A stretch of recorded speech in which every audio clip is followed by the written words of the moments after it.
គ្មានអ្នកណាម្នាក់ល្អ100%ទេជាបុថុជនតែងផ្លាត់ស្នៀតសាងកំហុសខ្លះមិនខានបើខុសត្រូវហ៊ានទទួលខុសសុំអភ័យទោសពីគេហើយតាំងចិត្តកែប្រែកុំទម្លាប់គេកែឬលាក់បាំងអីមិនជារឿងល្អនោះទេកំហុសចាត់ទុកជាមេរៀនតែកុំឲ្យខុសដដែលព្រះពុទ្ធទ្រង់ចាត់ទុកអ្នកដែលចេះកែប្រែកំហុសថាជាបណ្ឌិត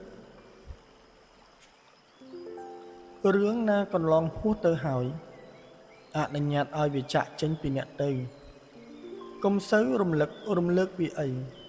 នាំតែក្តៅក្រហាយក្នុងចិត្តយកវាជាមេរៀនជាបទពិសោធន៍នៃជីវិតតែកុំដាក់ច្រវាក់ខ្នោះគ្នាខ្លួនអ្នកនៅក្នុងគុកអតីតកាលឡើយអនាគតដ៏ភ្លឺស្វាងកំពុងរងចាំអ្នកបើអ្នកសម្រេចចិត្តចាប់ផ្ដើមសារជាថ្មីអ្នកខ្លះសន្សំភ្លើងរាល់ថ្ងៃហើយចេះតែស្រែកថាក្តៅខ្លាំងណាស់ក្តៅណាស់ភ្លើងកំហឹងភ្លើងច្រណែនភ្លើងកំណាញ់ភ្លើងគុំគួនភ្លើងស្ដាយភ្លើងភ័យភ្លើងរវើរវាយភ្លើងហួងហែងភ្លើងប្រកាន់ភ្លើងអំនួតបើភ្លើងនៅក្នុងចិត្តអ្នកច្រើនទោះបីនិមន្តព្រះសង្ឃស្រោចទឹកដល់ទៅ100វត្តទៀតក៏មិនត្រជាក់ដែរសម្បកក្រៅមិនអាចវាស់វែងសុខុមាលភាពផ្លូវចិត្តបានទេពិតណាស់ថារស់នៅត្រូវការទ្រព្យជាចាំបាច់តែទ្រព្យមិនអាចធានាសេចក្តីសុខទាំងស្រុងបានទេអ្នកមានទ្រព្យច្រើន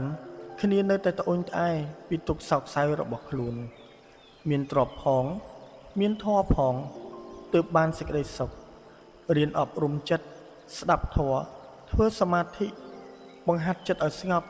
ជីវិតនឹងមានភាពត្រជាក់ត្រជុំច្រើនសុខទុក្ខ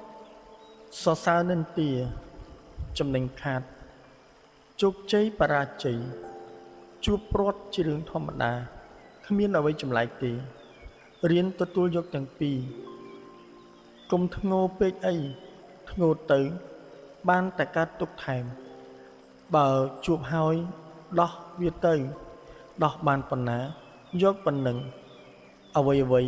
មិនចេះតែបានតាមចិត្តរហូតនោះទេដូចអ្វីផ្សេងទៀតដែរទុកសោកនឹងរឿងរ៉ាវមិនល្អដែលកើតឡើងនឹងសាបរលាបទៅវិញបើអ្នកមិនសូវរំលឹកវារឿងណាហួសហើយអនុញ្ញាតឲ្យវាចាក់ចេញពីអ្នកទៅអ្នកអាចយកបញ្ហានោះជាបទពិសោធន៍